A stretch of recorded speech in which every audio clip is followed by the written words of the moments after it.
사진 출처, 은행에서 대출 상담을 받는 사람이 걱정스러운 표정으로 상담하는 모습. 챗GPT 생성, 대출 심사 강화. 전세대출 어려워진다. 최근 금융당국이 가계부채 관리 강화를 위해 전세대출 요건을 대폭 강화하고 있다. 특히 소득이 적거나 기존의 다른 대출을 보유한 경우 전세대출 승인 가능성이 낮아진다. 이에 따라 실수요자의 부담이 더욱 커질 것으로 예상된다.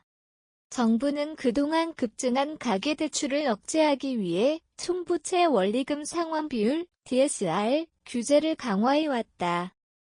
하지만 전세대출은 실수요자의 필수적인 자금 조달 창구라는 점에서 상대적으로 규제 대상에서 제외되어 있었다.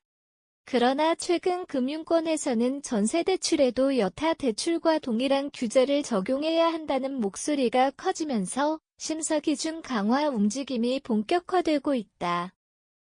기존 대출 있으면 대출 제한. 실수요자 직격탄. 정부가 이번에 도입하려는 규제는 기존 대출이 있는 경우 추가 대출을 제한하는 방향으로 진행된다. 예를 들어 신용대출, 주택담보대출 등 다른 부채가 있는 차주는 전세대출이 어려워진다. 이에 따라 다른 금융기관에서 대출을 받은 실수요자들이 전세대출을 받지 못하는 경우가 늘어날 가능성이 크다. 또한 소득이 일정 기준 이하인 차주는 대출 심사에서 불이익을 받을 수 있다.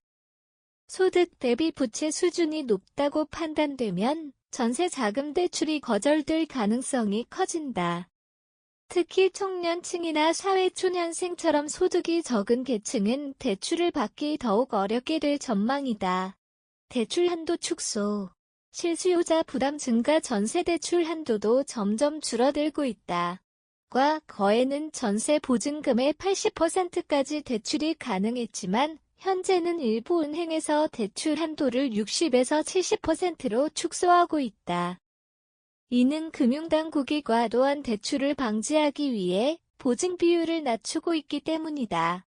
대출 한도가 줄어들면 세입자들은 부족한 전세 보증금을 마련하기 위해 추가 대출을 알아봐야 하지만 이미 대출 규제가 강화되면서 대체 대출을 받기도 어려운 상황이다. 이로 인해 전세자금 부족 문제가 발생하며 전세 시장에서 월세 전환이 가속화될 가능성도 커지고 있다.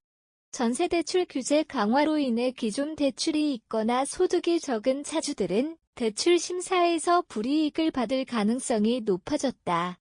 이에 따라 전세대출의 존도가 높은 청년층과 중저소득층의 부담이 증가할 것으로 예상된다. 그러나 정부는 과도한 부채 증가를 억제하고 금융시장의 안정성을 확보하는 것이 목표라고 밝히고 있다. 전세대출 규제 강화는 가계부채 증가 속도를 줄이는 효과가 있을 것으로 보이지만 실수요자의 불편과 부담이 커지는 부작용도 예상된다. 금융당국과 은행권이 실수요자 보호를 위한 대책을 마련하지 않는다면 주거 불안정이 심화될 가능성이 있다. 이에 따라 대출 규제와 서민 지원 정책이 균형을 맞출 필요가 있다.